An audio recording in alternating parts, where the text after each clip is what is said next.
qu'il a perdu pendant les premières années de gouvernement. Je crois que c'est aujourd'hui, en fait, 11 mars, que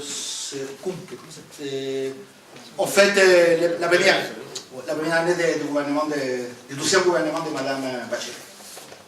Tu vas parler tout à l'heure un peu plus sur le Chili. En résumé, dans la situation actuelle, on a un revirement de tendance au niveau international. La Chine passe de 10 à 7%. C'est la fin du cycle exceptionnel. C'est la persistance des obstacles structurels, des activations productives, faible cohésion sociale, faible intégration. Ce qui est un problème majeur, c'est l'histoire de l'intégration dans un monde organisé en bloc et grande chaîne de valeurs. L'Amérique latine est en fait très marginale par rapport à ces chaînes de valeurs qui organisent l'économie internationale. Et en plus, démocratie à faible intensité, avec donc une capacité de transformation aussi très limitée. Voilà donc la situation dans laquelle on doit faire face aux défis du présent et du futur. Or, dans ces cadres, je parlais de façon générale, dans ces cadres, il y a des évolutions nationales qui sont différenciées, et il faut en parler. Il y a tout d'abord ce que j'appelle les surprises.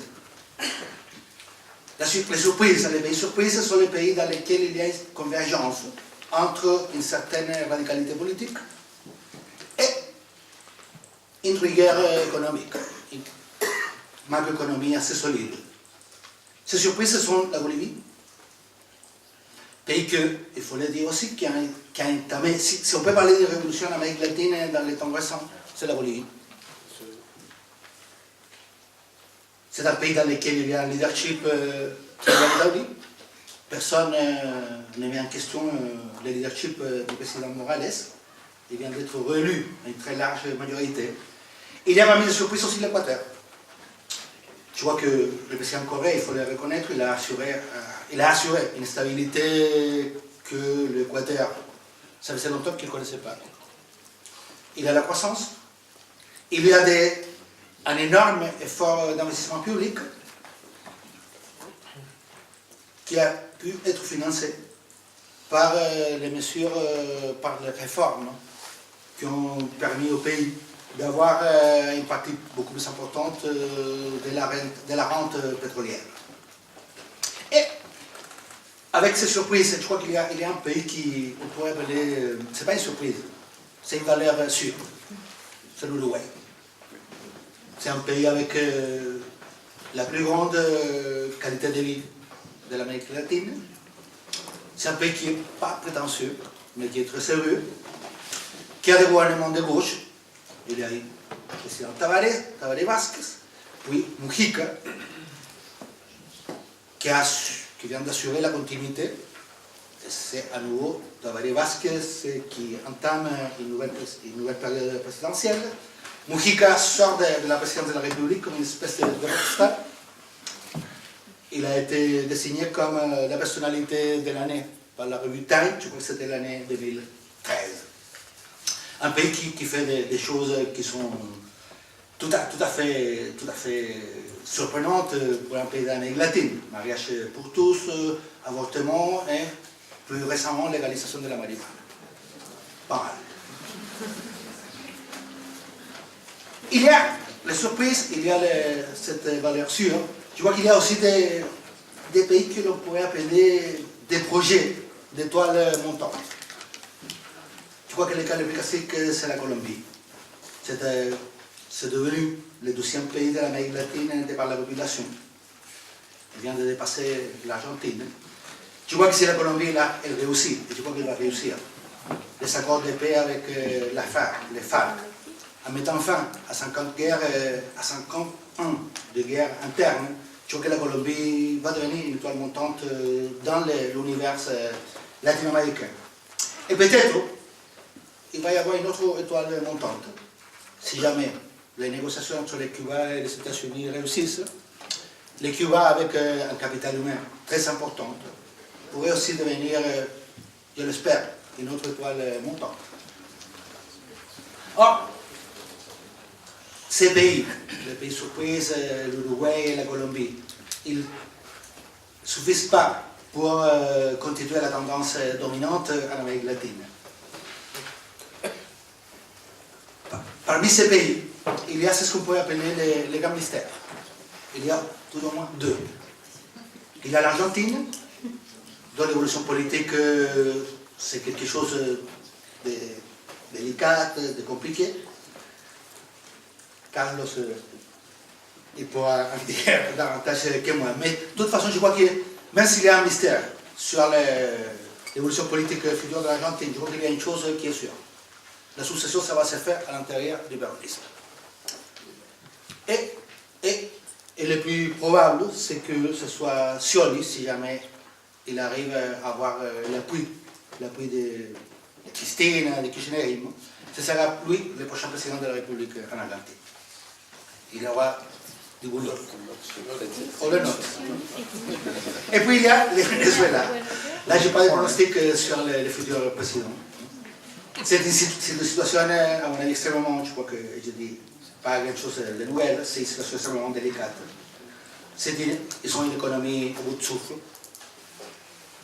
ce qui est très paradoxal dans un pays qui a eu la rente pétrolière qu'a eu le Venezuela. On a un président comme le président Maduro, qui est un président très contesté, dans le cadre d'une polarisation qui risque de devenir insoutenable. Je crois qu'on peut imaginer de façon théorique des scénarios alternatifs.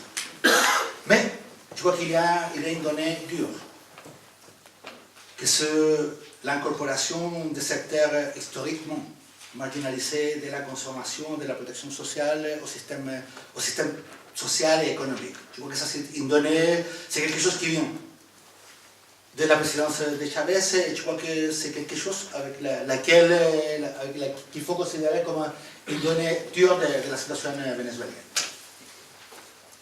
Et parmi les mystères, ça je crois que c'est peut-être les points les plus délicats ou les plus compliqués, il y a les grandes déceptions. Deux, il y a le Brésil, que est enfermé dans une espèce de cercle politique vicieux. Le Brésil a un système que pas mal de gens, je crois que même le président Lula, il le qualifie comme un système politique indécent. Mais qu'il est très difficile de réformer. Le PT, il essaye, le Parti des travailleurs, il essaye. Mais il est quand même, pour gouverner, il est obligé de passer des alliances avec les partis qui font part de ce système indécent. Et ça entraîne au moment de passer des alliances, ça produit une certaine neutralisation de la capacité de changement. C'est quelque chose qui a tendance à tourner autour du maintien d'un système politique qui est, comme je le disais tout à l'heure au début, qui est indécent. Et, ajoutons, ça, je ne dis pas rien de nouveau, je vois que la présidente Dilma, elle doit faire face en ce moment à une situation très délicate du fait des affaires de Petrobras et des affaires de corruption qui sont très connues, sont déjà très connues, sur lesquelles on a beaucoup écrit. À côté du Brésil, il y a aussi une autre déception que c'est le Mexique. Tu vois que le président Peña Nieto, il est parti avec une très grande force, mais je crois qu'il vient de fêter les 2 ans de gouvernement. Et il y a déjà, on note l'épuisement de l'élan avec lequel il a commencé. Le pacte pour le Mexique, c'était un pacte pour introduire un nombre très important de réformes sur l'éducation, sur la politique, sur l'énergie, sur la fiscalité, n'a pas donné l'impulsion nécessaire. Et finalement, je crois qu'aujourd'hui, au Mexique, réapparaît la violence, et réapparaît dans le Mexique le fait qu'une partie des institutions ont été finalement capturées par les narcos.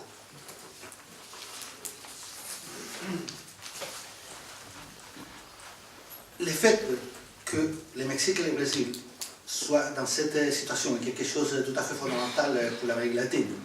C'est une très mauvaise nouvelle. Entre le Mexique et le Brésil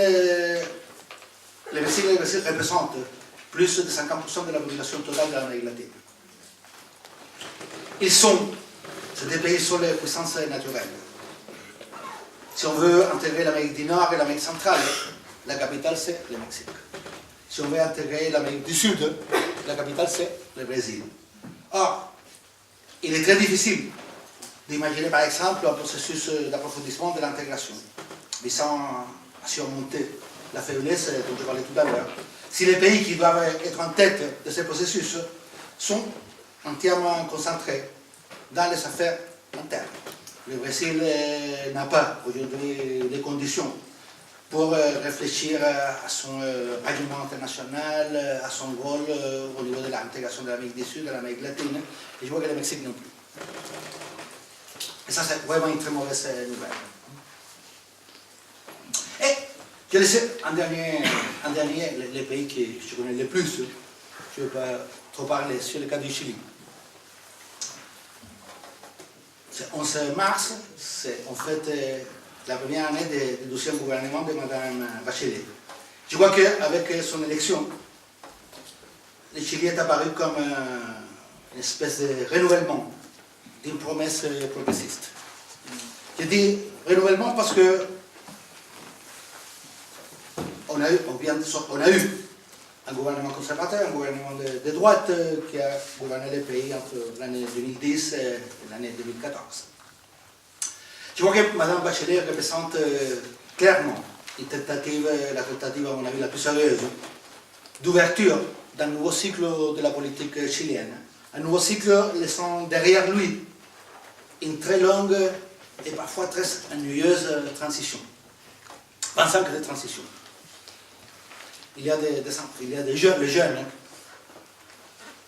ils n'ont vécu que dans cette période de transition, ce qui est quand même quelque chose d'étrange. Madame Bachelet est le produit de l'épuisement de la vieille concertation. Elle est le produit des mobilisations sociales, notamment les mobilisations de l'année 2006 et l'année 2011.